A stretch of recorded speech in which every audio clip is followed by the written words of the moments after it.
Hello, creators. How are you guys? It's great to see you again for another Video Creators podcast episode and live stream. In this case, we're actually live streaming this episode at youtube.com/video creators. And it's so great to hang out with the audience not in person, but live, seeing you guys here. We've got Raffy 14, Astrid Thompson, Quilting Plus More, Pete, Sally. Oh, so many. Like this is gonna be so good. This is gonna be so much fun. We're gonna do something a little bit different here than we normally do. And what I want to do instead of like Len and Delana aren't here, we do have Luke here. You guys know Luke. He's one of the strategists on our team. Hi, Luke. Yeah, he's waved. You can't see him, but you can hear him later maybe. What we're going to do is I have just finished up 8 weeks of video labs with some amazing creators. And it's been so much fun getting to know them, getting to know their channels and hearing what they're working on and the goals and the mission that they have for their channels and the business that they're growing around it. And as we've worked together, we have learned a ton, not just them, myself included, from them. And what we want to do during this live stream and unique podcast episode is they want to share with you some things that they've learned, not necessarily maybe from video labs, although possibly, and just share with you, like, this is what I'm seeing is working on my channel. This is what I'm doing that's helping me get to the next level. These are the next things I'm trying to infuse growth into my channel. This is what my strategy looks like. And as they share some of these tips with you, our goal is to like equip you and help you and get you guys like a little bit more information to help you do a better job at growing your channel, reaching more people and changing the lives with the messages that you're spreading through there. So we're going to hear some advice and then we're going to spend some time doing Q&A with the chat. And this is my favorite part because I get to put each of these people like they're on stage, right? And this is their opportunity to take questions that maybe they've never thought of before, questions that they've never experienced, but because of the framework they've learned through video labs, they know how to approach strategy now, they know how to create strategy. And I'm looking forward to seeing how I just put them on the spot and they help you guys who are here in the live chat, they answer some of your questions and help you take the right step forward. It's kind of like their final exam, so to speak, that they've been brave and stepped up to the plate to take this on. So we'll see how they do. I'm excited to see how this goes and put them in the hot seat and let them answer some of your questions.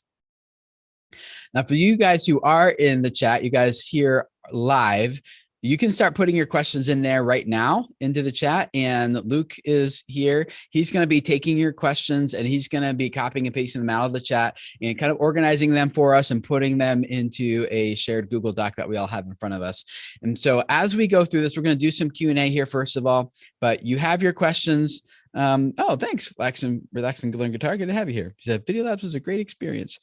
As you guys are having questions, maybe about something that Adam's going to share or Tom's going to share or Richard or whoever it's Sam, if you have something to follow up, feel free to ask it. If you got a question related to your own progress on YouTube, ask it in the chat and Luke will grab those questions and put them in front of us. So start doing that now so we can get your questions queued up. So after we do some tips and ideas and stuff here, those questions will be ready to go and we can jump right into answering those here in just a second. Well, a couple of minutes, honestly. It's not gonna be a second, but pretty soon. Okay.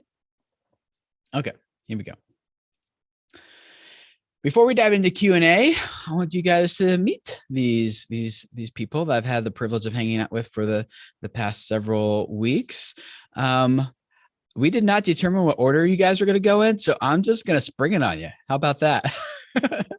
Adam, tell us about your channel. Tell us about what you're doing on YouTube. I knew I was going to be first, Tim. Thanks. I mean, us Cincinnatians got to stick together, right? We're the closest, so it had to be that way. That's right. Yeah, well, thanks. My channel is Adam Bisnick PI, and it's all about giving you the insider's view to the secretive world of private investigations, something I've done for almost 20 years now. So I created the channel to unveil the mystery behind private investigations, answer your burning questions about the industry, how modern private detectives crack the case, find the facts, and solve our clients' problems in real life. I like it. Good job. Now I'm kind of curious, like if you were here this whole time as a PI is Video Labs like a thing? Is Tim legit? You know, but hopefully we've answered positively all those questions. Yeah, everyone's always wondered. Yeah. So yeah, tell us your tip about that you have for creators on how to grow on YouTube. Yeah, the biggest thing I think I learned here was optimizing your content, not for the YouTube algorithm, or for robots, but for human beings. And I guess there's a story to be told here, but the value you provide, the stories you tell are huge. And after completing this 8-week program, literally the first video I posted had all the tips that I needed to put in there, and I dialed it all in.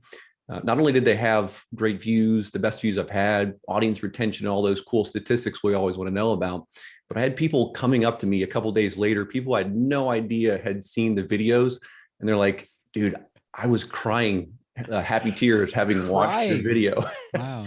And I'm like, "All right, fair enough. We made a human connection. We got an emotional connection. That's kind of all you could ask for when optimizing content for human beings." Yeah. What does that look like for someone who's like, yeah, I've heard that before, or I kind of I like that idea, but practically, what advice would you give them for how they could move forward with that type of advice on their channel? I think one of the bigger things is that you tend to think that it's all about like jamming your content full of keywords and thinking you can outsmart the algorithm. But if you can just tell a compelling story, the one that resonated with my viewers was my creation story, how I started this business. That was actually the thing that got people to really connect.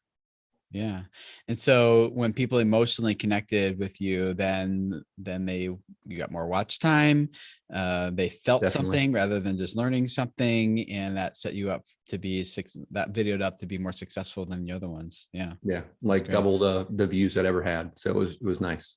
That's great. Yeah.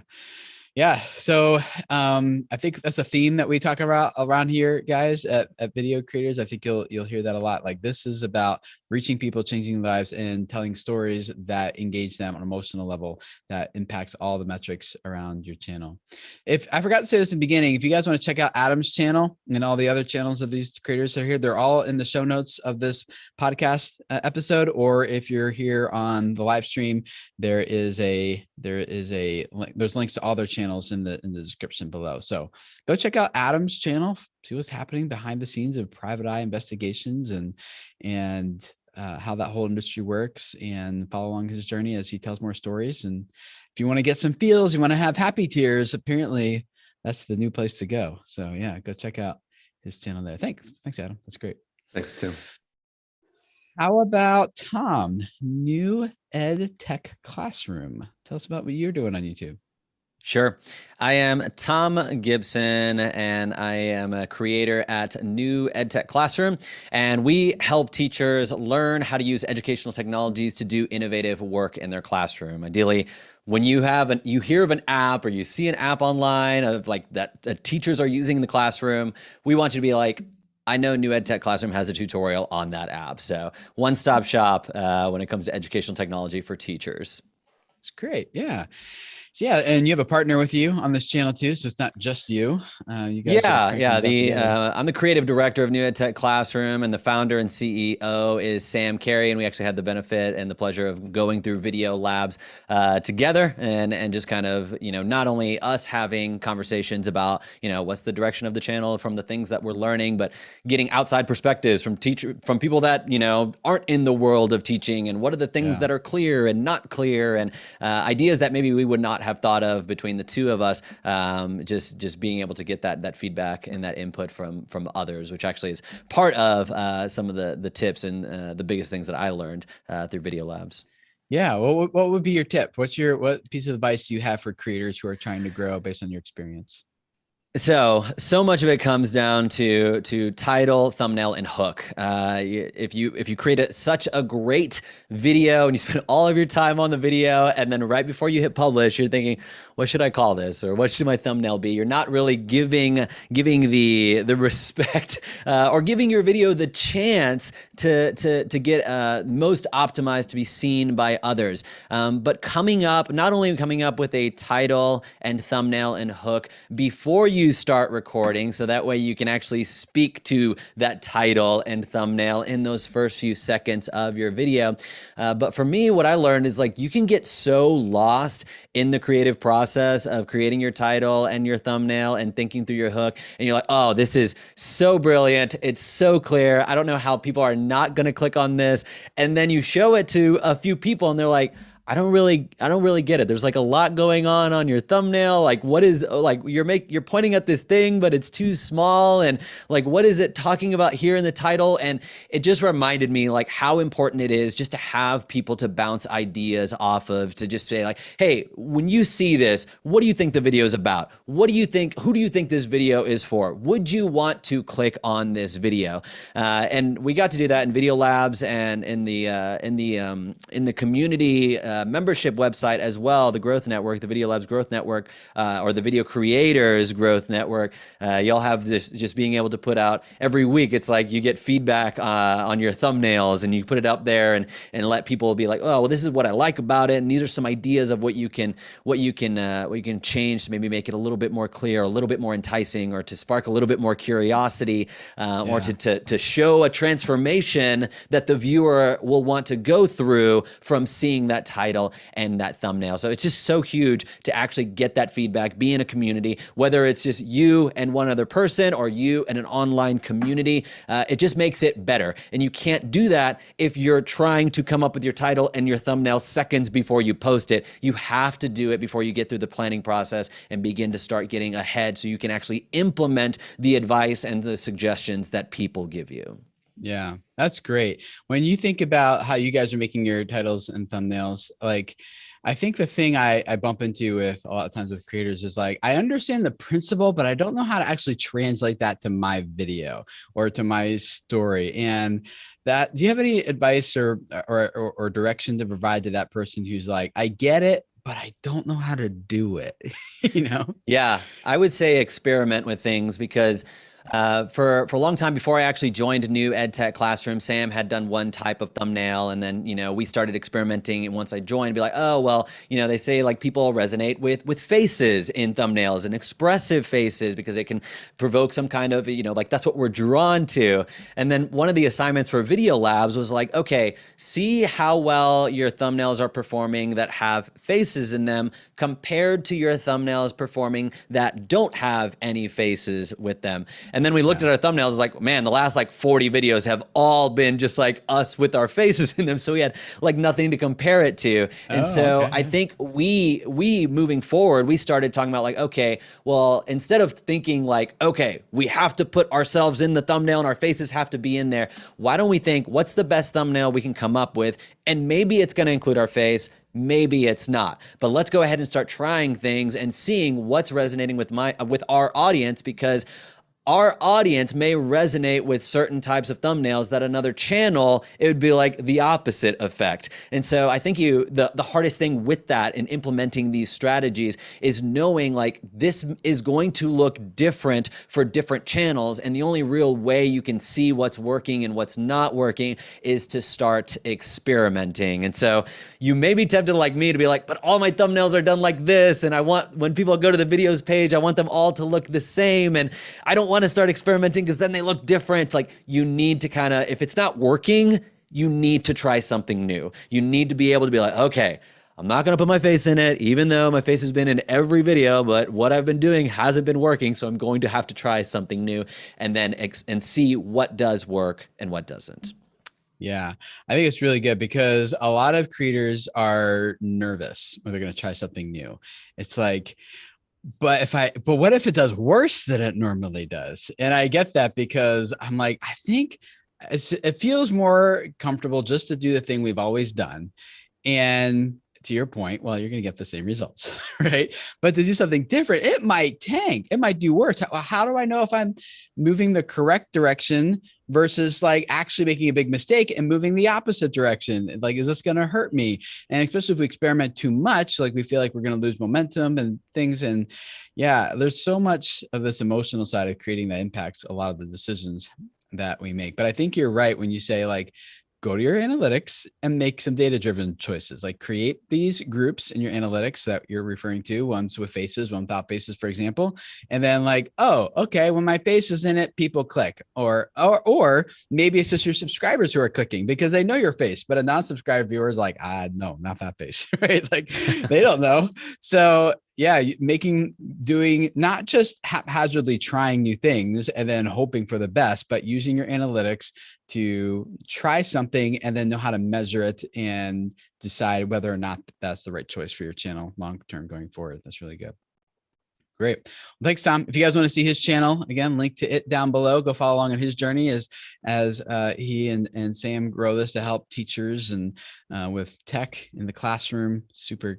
I'm so glad you guys are doing that. Thanks for what you guys are doing to help support teachers who I feel like don't often get enough support, Yeah. So thank you. Keep doing it. How about Sam? Tell us about Bite to Bite or Bite by Bite. I'm sorry. What do you do there? What's your channel about? Yeah, sure. Thanks, Tim.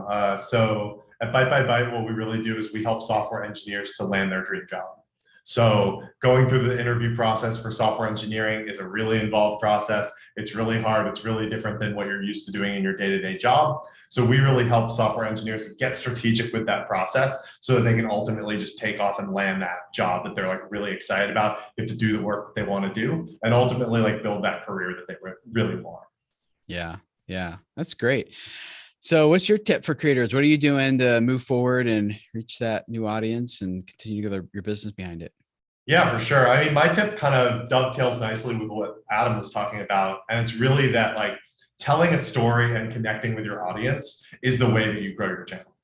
Right. And so, I had actually an interesting experience recently that my wife and I went on a road trip and we rented this car. And I don't know if anyone has I think it was a Toyota. And every time we drove up more than 1 mile over the speed limit, it would beep at us. Like, because it had this warning that 1 would tell mile? you. Yeah, 1 mile. 1 mile is apparently the default. It's supposed to just warn you when you're going over the speed limit. But it was set to 1 mile. So I was at like 55, 56, and it was going off nonstop the entire way up. And so eventually we wanted to figure this out. So she went on YouTube to find a video explaining how to fix this. She got it fixed. I saw her I was going through the course at the time. And I asked her an hour later, I was like, do you remember what that channel was? And she was like, no, I have no idea. Like, I watched this video, he explained it to me, but I had no clue who it was that I was watching. And I think that really spoke to me because I've always focused on doing like tutorial videos that people where they're like searching on YouTube for a specific thing. And it's like they'd find my video. But if they don't actually stick, if they don't watch other videos, and if they don't subscribe to my channel because they found that one thing they needed, then it's not going to help me grow the channel in the long term. So like I was thinking about channels that I watch, and I like watching cooking videos, but I realized that I never watch the videos because it's a recipe that I want to make. I watch the video because I'm like, oh, I think Joshua Weissman is hilarious, and I just want to watch his video. And I've made some of those recipes as a result of doing that. But I didn't watch the video because of the recipe. I watched it because he was telling a good story and he had a great personality. And so this is something that I'm really trying to, work into my channel is how do I create content that people want to come back to, even if it's not like the most relevant thing for them right now? It's like, what is that thing that's going to make people click? And I think it's really connecting to them with those stories, telling them, there was a woman who's in our cohort here who did a great video where she basically did like a day in the life of a content creator. And she gave all these tips through telling the story of like what she did in a day or what she did in a week. And it was still giving that actionable advice. And I was like, I learned a lot of stuff and I got a lot of advice from this, but it was engaging because she was taking us through like each day, what was she doing as she was going through this process. And you could see like, she's a human too. She struggles with the same things I'm struggling with. And here are the ways that she's dealing with them. So maybe that'll work for me too. Yeah. And so like, that was just, that's really what I'm trying to do. And that would be, my biggest tip or takeaway from video labs is just like really telling that story and really connecting with your audience. Yeah. And that is something I think is another one of those things that makes sense when we hear it, but we're like, but how do I actually do that? You have a channel that could just be really strictly a tutorial, like click here, click there, type this there type of channel. It could be like, here's how you prepare, like step 1, step 2, here's some ideas for getting that interview. Like it could be very educational based. Sarah Dawn in the chat asked a question. I think we'll jump ahead in this case, because I think it's exactly what you're saying. She's asking, I struggle with adding story to my tutorial videos. I have the stories to tell elsewhere, but they just don't fit well into 2-minute tutorials without dragging things out.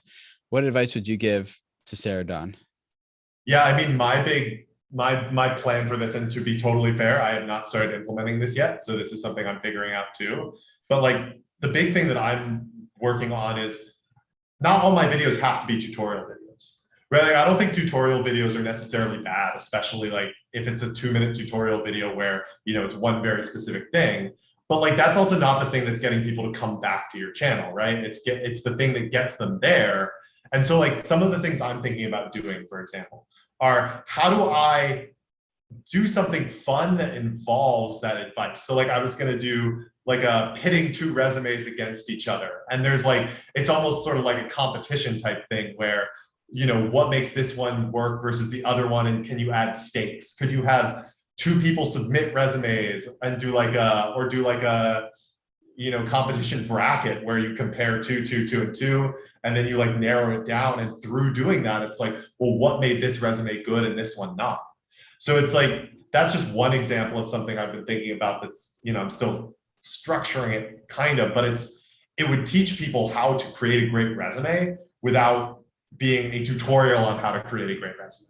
And that's the thing that it's fundamentally, and that was the thing that I loved about this woman's video in our cohort, was that she told a story and gave lots of great tips as she did it. So I think I would say like the tutorials don't necessarily have to go away, but you can also create other content that is very educational and that really that like gives people a lot of good advice while also, connecting with them in a way beyond just like a ABCD. Yeah.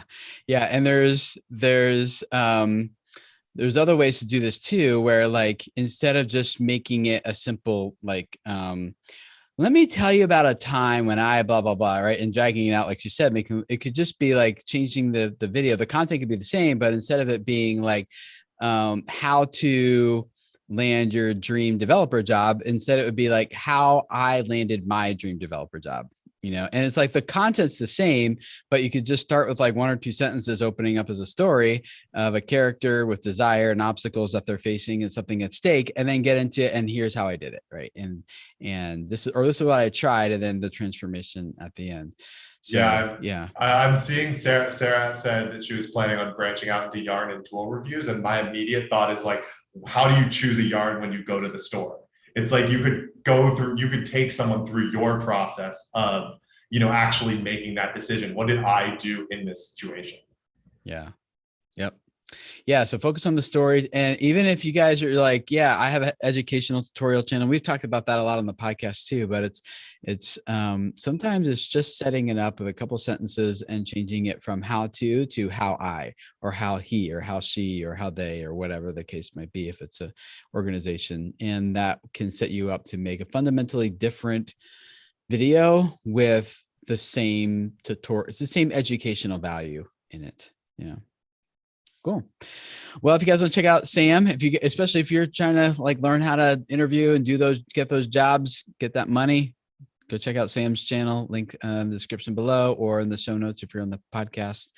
And then we're about to jump into some of your questions here. You guys got a lot of good ones. I'm excited to see how Sam, Adam, Tom, and Richard dive into these. But first, let's hear a little bit about Richard's channel and that you and your wife are doing together, right? Tell us about what you guys are doing there.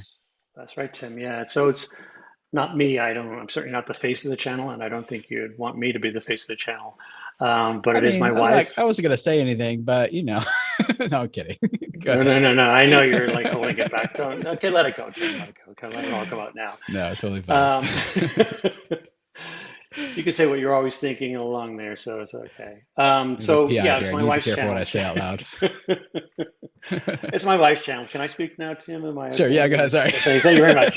I'll mute myself. Okay, thank you.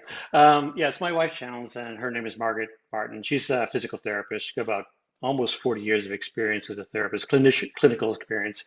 And our emphasis is really actually where her clinical work is, which is working with clients, mostly women, who have osteoporosis, which is a bone skeletal issue.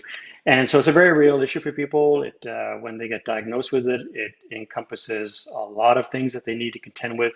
Largely lifestyle changes, modifications. They might be gardening. They love to do gardening. They might love to do certain activities, but they can't do it the way they were doing it before. Some cases they prefer not to do it. And the reason is because if they do it, these movements incorrectly or things that they're accustomed to doing, they could actually cause a fracture, which is pretty debilitating or catastrophic in some cases.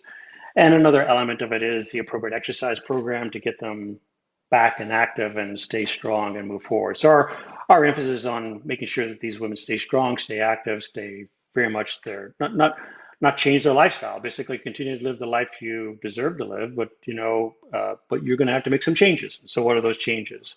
So that's what our emphasis is. That's what we do, and my wife's very, very good at it. She's been at it for a lot of years, and it's her day job. She deals with clients all day long, dealing with the problems. So she basically takes the person who comes into our clinic, who's exactly the person who happens to be on our YouTube channel. So she just turns her. It's literally I just put a camera on her with a specific topic, and off we go. Yeah.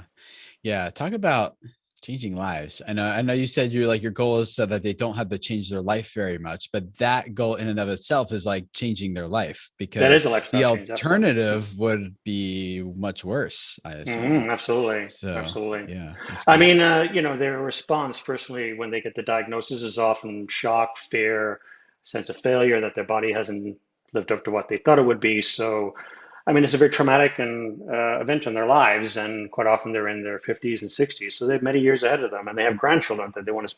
Now they're afraid to pick up the grandchildren, so we put Mm, together videos on how to lift up your grandchildren safely. That's very yeah. important. So. Yeah, that's great. Yeah, thanks for what you guys are doing. Tell us about, like, as you look forward to growing your channel, what's some advice that you have for other creators, a tip that you can share with them to help them do the same? Yeah, so I think I'll just segue on to what Sam was saying and just follow up with what he was doing. And we actually started to apply it, which is, apply a story to what you're doing. So if you look at the thing we just chatted about, if they're get the diagnosis and, for example, they're a gardener or they're a hiker, they have to deal with they just can't tie their shoes the way they used to tie their shoes. Seems simple, and you'd wonder why, but the way that they bend over, the way they move their posture can be, a problem for them, and that it could cause a fracture. So we actually took one of those videos, and instead of just saying, here's 5 ways to tie your shoes, we did 5 ways to tie your shoes, but we put a story around it, which is, Hmm. we actually took the chance to put me in the video, and I was the subject. Basically, I was the main character, but my wife, being the expert, was the coach, and she walked through different ways to do that. And so we applied and used a lot of the techniques we picked up in the course and applied them. And now we're at the point where we're doing what we should do is measure the performance and compare it to other ones that we've done. So we went from, 5 ways to tie your shoes to which is a U. Yes, it has the U, but we actually turn it into a narrative and a story and Yeah. put some humor into the thing and saw what kind of engagement. And we're seeing that run right now. Yeah. So do you have some advice for someone who's like, because I know we get this question so often, and all of you guys had it too, like at the beginning of Video Labs too, you're like, I get what you're saying, but I don't know how to do it. And I Hmm. don't, there's like, especially people who have more educational backgrounds in general, and they come to YouTube and you're like, I get that the story makes a more emotional connection. And I get that it increases watch time. And I understand that it increases the likelihood of someone will subscribe and come back for more and want to keep watching more and all those things. But kind of like Sarah Dawn here too, and not just, but just like everyone, like in the beginning, of course, I even told you guys up front, like, I know this won't make sense to you now, but give it a few weeks. And by the end of it, like it'll click. You guys kind of raise an eyebrow and you're like, okay, but so those people who are raising an eyebrow, nobody talked about this, but what advice would you have for that person who's like, I don't just know how, like, I'm just trying to teach people about like taxes, Right. or something. Like, what do I do? Okay. Well, taxes is one. I do my taxes. You do your taxes. And it's just not a mechanical process. I mean, to a degree, there's certain aspects of that are. I don't know if I'd, having gone through this and work with you guys, I don't know if I take every one of my videos, kind of what Sam was saying, I wouldn't layer it with, it's got to have a big, story. I'm not Sure. Quentin Yeah. Tarantino, so I can't create this great story around the thing. However, even with taxes, I can write up a narrative and story about, like, how do I prepare for my taxes? What are the couple of things I could do that? Because, we're all on a journey, right? Every one of us in life. And there's, preparing taxes. In this case, what we deal with the health issues, and living a healthy life is a journey. It's just that the Mhm. people that we specifically deal with have a very specific problem that makes it a little bit more challenging for them. And so no matter what they do, I mean, yeah, there's certain things I think are fairly, prosaic and just obvious that they should do. However, again, I go back to, look, Mrs. Smith or whoever it is, you know, do you want to pick up your grandchildren? Is it part of your life and you want to keep in your life? And then I'd mix that into the story and say, here's different things that you can do. So I think that anybody can go back to and I know we all struggle with it, believe me. We all kind of gnashed our teeth, and you kept pushing back on us to kind of look for that narrative. And if you do look for something, you can, and if you look at it from the point of view of either from a lifestyle point of view that's in there, or a journey that they're under, there must be some aspects of what you teach them that are applicable, right? That, will make their life better or adjust to it. In the case of Sam, he talked about, there's more to coding than just coding. It's got a career aspect to it. And so I think if you you elevate it in that regard, you'll start bringing people in and retaining them. And that's the critical thing that we learned. Because if we're just competing on search, we're going to get lost in the noise, because then we're just the same as somebody else. So I would just say that, just kind of step back and, I mean, there must be a reason why your topic around taxes, that you went and did it, must be some personal interest in it. I mean, is there something that you can make personal about it in that story? I'm convinced. I mean, we did. We could have just done, 5 ways to tie your shoes, 5 ways to lift a weight, 5 ways to do gardening, 5 ways to mow your lawn. We can do that and keep doing that. But I think we just need to bring in the narrative thing about the thing is, like, we bring up what are the challenges associated with it. So just, just don't do an information dump. I mean, that I think is inadequate. So that's what I would tell any other creator. You can find a story inside of your story. I think there's one more thing I'd like to add, actually, and it kind of came up, I think, on some of the stuff, is also, it's a bit of on the side, is I did learn about, and I've always been aware of the crisp knowledge, and that if you're an expert, you think everybody sees your thumbnails and understand what you're doing. And there was a funny one that we did, not a funny video, but we did a thumbnail where we had my wife Margaret, and she was lifting a weight, and it was like 5 ways, or a way to, how to get more intensity out of your workout or something like that, more strength out of your workout. And she had what was called a power block in her hand, which is basically a weight. It's kind of a squarish thing, and it's a brand, and you add weight to it and build it. And I think you looked at it and you were like, when you saw the thumbnail, said it's supposed to be a free weight. Yeah. And you I were was like, I don't know what that is. Is that a toaster? is that a toaster? Okay, Yeah. that toast, that I was about to say that. Is that a toaster that she's lifting? Yeah. And I was I like, was like, oh no. what? So you have to be kind of like, that just never occurred to me. So we all kind of get, I think, my advice vis-a-vis the listener's journey, and also the crystal knowledge, try to step back, just don't get lost in the weeds in what you do. I mean, you're an expert, you get worked up on the thing. Step back and think about that there's just a human being showing up who really knows very little about that. You're the expert, right? You're the tax expert. You're the expert in osteoporosis. Step back a bit and try to humanize it for them, because they're humans, right? They just take them in baby steps, and stories work very well for baby steps. I think the reason why a lot of us struggle with this is because, well, a couple of reasons, I guess. One is our whole educational system and our whole upbringing revolves around, like, you sit and I just teach, and there's like no real relationship with the teacher. The good teachers have a good relationship, but like most of them, you're just taking notes and just gleaning information. And so we go to YouTube with that same approach, where I am just going to communicate information, and we've forgotten that the teachers we actually learned the most from and enjoyed the most were the ones we actually had a relationship with. And so, and they built that relationship by telling stories, by risking vulnerabilities, by sharing their mistakes and things like that. The things that we often think will discredit us as an expert in our field if we do those things publicly. But the other thing too is that we're not talking about a switch that you flip on your channel. We're talking about a new skill you have to acquire. And so the first time, and I like what we were talking earlier, just like you just got to experiment. You got to try new things. Like this isn't like a thing you're going to nail the first time. I've been trying this for a few years, and I posted another story video last week, and it is 10 out of my last 10, right? It's like at the bottom of my last 10 performing videos. When I look at it now, I kind of have some ideas of what went wrong, but like you don't knock it out of the park every time. This isn't like I tried it once and boom, everything's like, growing like crazy. This is like, I'm tried it once and I'm gonna have to try it again and 3 times and 4 times. And it's not going to be a straight upward arrow of growth over time. It's going to be some ups and downs, but over time, like this is absolutely the way to go. And you just got to think like, okay, I just got to push into something that feels uncomfortable for me, something that feels unfamiliar, and try it and continue to improve and grow that skill. And one of the ways we talk about doing that in Video Labs is to what we call story spotting. And that is like literally just start looking for stories around you and paying attention to them. And the more you do that, the more likely you will be able to tell a good story when it comes to telling your own content. So I don't think I ever even told people what Video Labs is.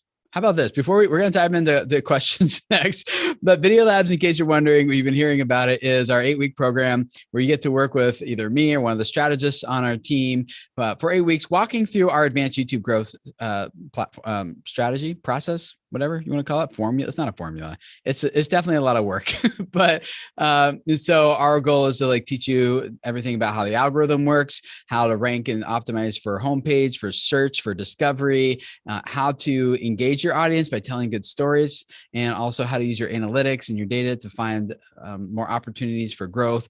But overall, the goal is to teach you how to think about YouTube so that you can pivot and adjust with the platform as it continues to change and evolve, rather than just giving you a couple of things that are good for like valid for 6 months or something. And then because I saw some of those in the chat. I was like, yeah, but the algorithm's changed since 3 years ago. I was like, well, in some ways, yes, but in other ways, no, it hasn't. But really, like there's these larger guiding principles that YouTube uses to determine what changes and tweaks you're going to make to the algorithm. And if you know what those larger guiding principles are, then you know the direction YouTube's going. You can start to think like YouTube and make adjustments along the way without having to know every single little tweak that they make to the algorithm literally 300 times a year, right? So if you're interested in learning more, you go to videocreators.com/videolabs, or there's a link in the show notes here. You guys can check out. We don't have any, I think our next session starts in January. So if you want to get registered for that and reserve that spot, we limit it to 20 people. So if you want one of those spots, you can go register for it down there. Let's jump into some of these questions here. You guys ready? We'll throw them at you and we will see how many of these we can get through here in the time we have remaining. So maybe let's go on the shorter round, maybe like think of it more like a lightning round than like a full discussion on each of these. Let's start with Audrey's little farm. She asks, I am launching my first membership and I'd like to promote it on YouTube, but for the first week, I want to offer a discounted price. Should I delete the video after the week is over or leave it up? Go. I think you could probably unlist it and just take it down if it doesn't have relevance, or if there is a section of there that's talking about a discount that doesn't exist anymore.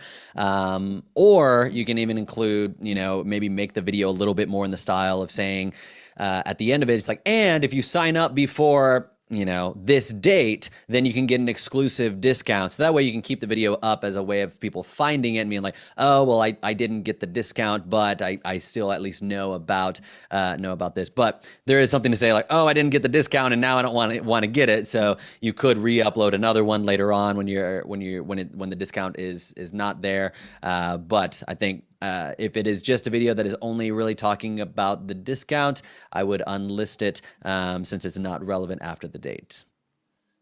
Cool. I would do the same thing. Cool. Good. Thank you, Tom. Kirby's art class asked, how about, and we got a couple of people asking the same question various different ways. So we're going to hit all these questions with Kirby's version of the question, which is, any tips about how to get your first 1,000 subscribers? Some people asking first 100 subscribers, other people, yeah, just in general, they're brand new. What advice do you guys have for them? I can hop in here. So, I mean, I think there are really two things that, you know, you need to kind of do to grow subscribers on your channel. And one is obviously creating good videos that people want to watch and want to subscribe to. And the other is getting that in front of as many people as you can. And so creating videos that are as good as they can possibly be, like that's the stuff that we've been talking about today, right? It's getting that thumbnail and title dialed in so people are actually clicking on it. And then it's also telling that story through the video so that when people watch it, they want to subscribe. And I mean, there's also a degree of like having some videos for them to watch. So it's not like they just watch one video and that's the only video on your channel. In terms of getting people to your channel, I can speak from personal experience. This was a little while ago, but Facebook groups are really good. And like getting that, because you're not going to get a lot of discovery directly on YouTube initially, right? Because you're not proven to YouTube. And so they're not going to push your video to lots of people. So, you know, getting people from some other source and finding like, getting really clear on who your target audience is going to allow you to say, okay, where is my target audience? Are they in Facebook groups? Are they on some subreddit? Are they like, where are they? So that you can put that video in front of them. And if you can connect with them, then that's how you can get that initial little bump that will push you to, that will start to show YouTube that people are actually watching this video, that they're actually liking it. And then you'll be able to, you know, kind of go from there. Yeah. Great. Any other input for someone who's just getting started? Yeah, Tim, let me hit that. Since I'm actually the smallest channel here, I'm actually under 1,000 subscribers. And that question resonated with me because the real question is, what do you want to do with those 1,000 subscribers or beyond? So I run a successful private investigations business and I have under 1,000 subscribers, and none of my clients have come from those 1,000 subscribers. It might help in the email newsletter and the social media aspect, but do you want to monetize those 1,000 subscribers? You want to make a sale to them? If that's your goal, then your 1,000 true fans could be 1,000 subscribers. So really, what do you want to do with that before you say, hey, I want to get 1 million subscribers? You know, there might be a smaller goal to have. You really want to boil that down to figure out what you want to do before you have to think about getting to 1,000. Yeah. Like, what are you trying to accomplish here? Because what you're saying is that it's like, you got to know what your goal is, because your goal might mean that it's better for you to be in front of 100 of the right people than 1,000 of the wrong people. Exactly. If you're trying to get clients, like 1,000 people, but if they're all the wrong, like it doesn't help grow your business and get any clients from it. So it's going after the right person. Yeah. Those goals make a big difference. For sure. All right, cool. Yeah, let's jump. We got some super chats here to do. And the chat is like full of all the Video Lab grads, which is so much fun to see. Even someone who went through the second one, Tom, Green Shorts DIY, went through the second one like 6 years ago, maybe 7 years ago, Tom. I don't remember when that was. The content is like 90% different now when he's through it. But it's so fun to see Brian and a lot of you guys here. So let's see. Weird Explorer, thanks for the super chat. Any advice on reposting content on other platforms? A Chinese video site offered to repost my YouTube videos on their site for monetization. Is that a risk? The Chinese video site thing aside, like just any advice on reposting content? And I would just answer the Chinese part of that to be like, maybe, but I mean, I just more about the risk of what they're going to do to your content and more about what you're allowing someone else to do with your content and the relationship and the agreements and how enforceable that is if the Chinese company that's not under US jurisdiction and things. So that's probably a different topic for another time, but advice on reposting content to any other platforms. Anyone got some input on that? Yeah. Can I try that one there, Tim? It's Richard here. Yeah. Okay. So yeah, I would, what I've seen is I do, in my case, we really just have an active Facebook and a little bit of an active Twitter. Our Facebook is principally so I just post our videos to our Facebook group. And I think like Sam, I use groups every once in a while, but I just post the YouTube link. The issue you deal with in that case is Facebook is not really keen because YouTube wants you to stay on their platform, and Facebook wants people to stay on their platform, and Twitter, et cetera, et cetera, et cetera. And they're all built their businesses that way. And so if you can, and I've seen this from other people, I don't do it, it's something I'd like to do and going forward, is to take your original videos and I wouldn't say repurpose them, but you can either post them in whole on Twitter or Facebook in total, or you can take smaller versions or shorter versions, depending upon the format or the media itself, and post the original content there. So that's, I think people who kind of establish themselves typically take the content and post it, I guess, native on the platform itself, because they know that they have a better chance of it being propagated across that network, as opposed to having Facebook, for some reason, send it off to propagate it across Facebook when it's a YouTube video. So I have some concerns about that. So that's my take on that. Yeah, great. You want to add something real quick? Yeah. My thought on this always, that this might be helpful for you, is basically what's the ROI and is it worth it? Is it worth it for the amount of work that I'm going to put in? I find that, like, my experience reposting stuff generally has a pretty low ROI. And so I've generally found that it's not worth it, because even though it's easy to do, you often don't see very much in the way of results. I think that this can apply to the idea of reposting on a Chinese streaming website too. It's like, is the ROI for that going to be enough that it's worth actually doing it? Because it's like, if you're in my case, for example, we're running a business that's extra $1,000 a month is not going to make a difference. So unless they're promising us like $10,000-$20,000 a month, I'm just like, I'm not going to touch that, because it's not going to make sense in terms of the ROI, and I don't know what the risks are. So it's like the risk reward just isn't there. Mm-hmm. Yeah, I think I found something similar. Is like my audience tends to be in a few different places, and there's other places that I could, but like Pinterest, they're just not really going to Pinterest to try to figure out YouTube stuff or Snapchat, and so yeah, it's like, yeah, repost, but do it again. Kind of what we're talking about with Adam is like, get in front of the right people. Where are those people at, and consider having a strategy there.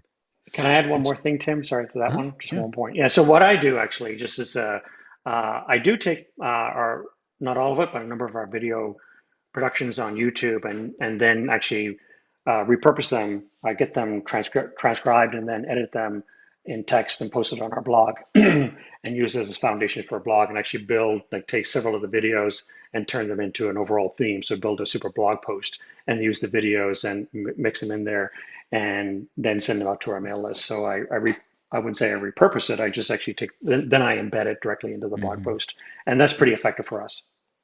Great. Sweet. Guitaro 5000 asks, what are one or two examples of YouTube channel production teams you've seen? Like, how many team members? What do they do? How is the revenue divided? I will just quickly tackle this one. I don't know of YouTube channels, production teams. Oh, I was thinking channels about YouTube production. I'm like, there's tons of videos out there about YouTube production, but here, well, I have one. I mean, so, and I just pay them. They're not like, it's not a rev split. I got a producer, Stephanie, who literally just tells me, Lennon and Delana, what to make, and then we make it. And then she works with the editors to get that, and gives feedback and goes through the rounds of revisions with them to make sure that it is edited according to the strategy that she has in mind for the channel. And then she works with the designer to get the thumbnail created and uploads it, schedules it, and replies to comments and does all that. And so I literally don't see the video after I shoot it until it's already live on YouTube. So, and same with our podcasts and stuff like that. So thanks, Brian, for editing this. So I don't know if this is your question, but there's a lot of different ways you can slice and dice that. Whether you just need an editor, you need a producer, you got multiple hosts and personalities. There's a lot of different ways to do that. So many questions. Let's go back up to here. We talked about that one. So Sally Morgan asked, do you recommend changing the thumbnail with each video? Does that water down your branding, or should you have the same thumbnail for every video? Is what I'm taking that to be. Who wants to tackle that one? I think sorry, go ahead, Tom. Yeah, I think you should try a certain style for a little bit of time, just to kind of see how it works, or how it resonates with your audience, as opposed to like doing something completely different. But really, when it comes to branding, it's mainly just kind of like, what are the when someone sees that thumbnail, can they think like, oh, that is a new ed tech classroom video, or that is a video creators video, just from the fonts and the colors and the styles. But I would say also, in the sense of saving yourself some time, particularly if you're using something like Canva, or if you're using something like Photoshop, having like a template that you basically kind of make some modifications in for your thumbnail, whether it's like, so you're not rebuilding it from scratch every time, can help speed up the process a little bit. And also helps you stay a little bit more consistent with branding. But I would try whatever style you're using for at least maybe 5 or 6 videos, and just see how that works, before maybe saying, all right, let me see if I can try something else and compare the data to my other thumbnails that I did in that original style. Yeah. And then a follow-up question to that from Lance Hitchings is, text or no text in the thumbnails? Minimal Yeah, text. I think that one depends. Oh, go ahead, Adam. Go for it. Minimal text or no text. I think the big thing is trying to create that intrigue. And to do that, you got to either, I think the question was, Luke may have asked this, is if there's no title below the thumbnail, can the person really understand what's going on? Are they intrigued? Is there a mystery involved? So minimal text or no text was the big kind of takeaway that we got. And yeah, go ahead, Tom. Yeah, you think about like a Mr. Beast video. He's like, I spent 100 days buried in underground, or whatever it was.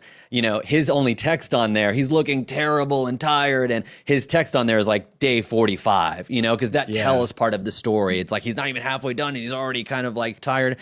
And so, like what Adam said, if it helps to complete that curiosity loop, or add to the curiosity, then go for it. But I would definitely keep it as minimal as possible. Do not repeat your title in the thumbnail, but put something on there that is complementary to your title, that's either going to show like transformation day 1, day 15, or spark curiosity there.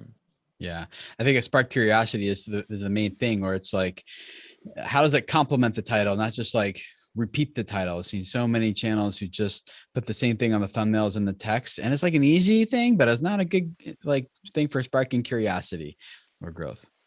Let's do like a lightning round here. Life without kids. YouTube strategists say we need to know our audience deeper to craft better videos for them. What type of data is most important, and how do I go about finding that data? So go. I'm curious to hear what you guys say. My experience is definitely that the qualitative data is the most important data. And so that's like actually talking to people and actually figuring out, like, honestly, for me, the best thing ever has been doing sales calls, because you spend all this time learning about exactly what it is that people want. And like, if you have a channel, just offer to do, 15 minutes of free coaching or something in exchange for someone getting on a call with you for 45 minutes. And then it's like, you learn so much more from that and just asking them questions than you will from any like quantitative data that you could collect.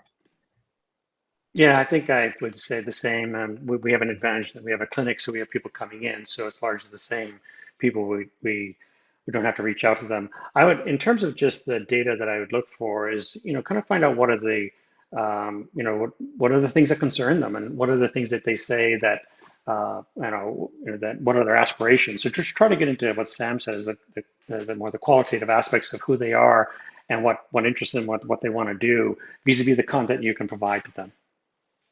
Someone said to me once that you've done enough research when you can predict what they're going to say. So like, that you're done researching when you know what they're going to say before they say it, because you've heard it already so many times. Yeah. Yeah. I think the question here, Life Without Kids, is that you can go to your data, but it really is more of a self-fulfilling prophecy, in the sense of you determine who you want your audience to be. You define who that is, and you make videos for that person and end up attracting that audience. So if you're always like trying to figure out who it is based on like the data, then you're kind of like, oh, this video is great. I'm gonna do more videos like that, and you end up attracting that audience because you made videos for that audience. So I would encourage you to think about the other way around, which is who do I need to attract? And let's target that person, as opposed to kind of always doing this whack-a-mole of like, oh, now the data says this. And that was because you made this style of video, but now this style of video is attracting that audience. Who should I go after? Yeah, you decide and go after that person. I love how many people are here. Like I went through who are like, and I wish I could just collect all of these testimonials that are happening in the chat. I took the video creators course of July 2020 at 17,000 subs, and now I'm about to pass 200,000 subs a year later. A lot of the course tips helped me grow, and I still use them. That's awesome. That's not too shabby. 17K to 200K in 1 year. Love it. Awesome, man. So a quick question, where was it from? Brian Abbott. Here it is. I am starting a new channel. How often should we put out new content? Is there a minimum requirement for new content when starting to build subs and traction? I think as often as you could sustainably do it. I wouldn't do it so often to where you're just like the quality of your video goes down. But there's not like a magic number of like, oh, if you post daily, then YouTube will reward that and then let you and serve you up to more people. Or if you post weekly or something. But the more that you do post, the better your videos will get, the more likely people will begin to start subscribing, and the more likely you'll actually begin to grow that traction. Not because you followed a certain posting schedule, but because your videos over time hopefully are getting better and resonating more with people, and you're growing that audience as you build it. So I would say if you could do weekly, that's great. And if you can and if you can get kind of ahead a little bit too, if you like made 3 or 4 videos and you've got the next month planned, that's great. So that way you're not like, oh, I need to get every 3 days or every 2 days so that YouTube serves up my video. Yeah, the algorithm doesn't care. Yeah, it's all about the skill that you're acquiring, and the more reps you get in, the faster and the better you'll acquire that skill. Yeah. The YouTube Outsiders is wondering, what is more effective, using your voice in videos or not talking? So does it matter if you talk or not? Well, you showed us one video. Sorry, you showed us one video where it was the guy in Alaska who was working in his house and he had no voice. Yeah. So I don't know how to answer that one, but basically, I don't know if there's any one formula for one video for one channel. When you look at him, there's an exception to every rule, and he's a massive exception. However, you do have videos where people are talking and they're very, very engaging. So it's so dependent upon the audience you're dealing with. Some people use voiceovers, some don't use voiceovers. So it's really I don't think there's any one answer to this one. We do have a talking head to the camera, and we do a little bit of voiceover here and there and use B-roll liberally. But there's I don't know what the rule is, but you can see somebody who's the exception, and that's what matters. We can see something, Adam? Yeah, I was actually going to say the same thing. Like the Alaska, that video was fantastic. It's just no voice. It's just a guy opening his cabin in Alaska in the middle of, or soon to be spring, but middle of winter. And it's him telling the story of how he opens his cabin, shoveling the snow, getting his snowmobile up there, getting the gas in the generator, and starting the kitchen, all that stuff, and never talked once. And it's like multi-million views. And I was like, that's a fantastic video. Yeah. And I think it's when you remove one of those elements, like, could you tell a good story with no visuals? Or could you tell a good story with no audio? Or could you're right. And it's like what television used to be like in Charlie Chaplin days, I guess, right? You don't need audio. I think like using your voice could help, but it's not necessarily like makes it so you can't grow. You can still tell a good story just visually. Yeah. Well, I want you guys to go check out these creators. Go check them out. There's a description. There are links to all their channels in the description below here. And I see some people asking in the chat, when is the next Video Creators Labs? Explanatory Live asks. Next one starts in January. So you can go to videocreators.com/video labs and register, grab one of the 20 spots that's available, or we already have some people registering. I think I don't know how many, there's not 20 spots available anymore, but there's still some spots there. And then someone else asked, like, how big do you need to be? Astrid Thompson asked, how big of a YouTuber do you need to be in Video Labs? And It really doesn't matter. It's more about like your goals are. Like if you've got a goal to grow your channel and build and grow a business around this, and to turn this into something that generates revenue for you and your family, and that's kind of the bigger goal that we're going to help you grow for that purpose. So yeah, but you don't have to be a certain size. You do need something on your channel though. It can't be like, it'd be really hard to take advantage of this more advanced level creator stuff if you don't really have much on your channel yet. So. Well, go check them out. Links down in the description below. Thank you guys for hanging out with us. And we will see you guys next week for another Video Creators Podcast episode. See you guys then.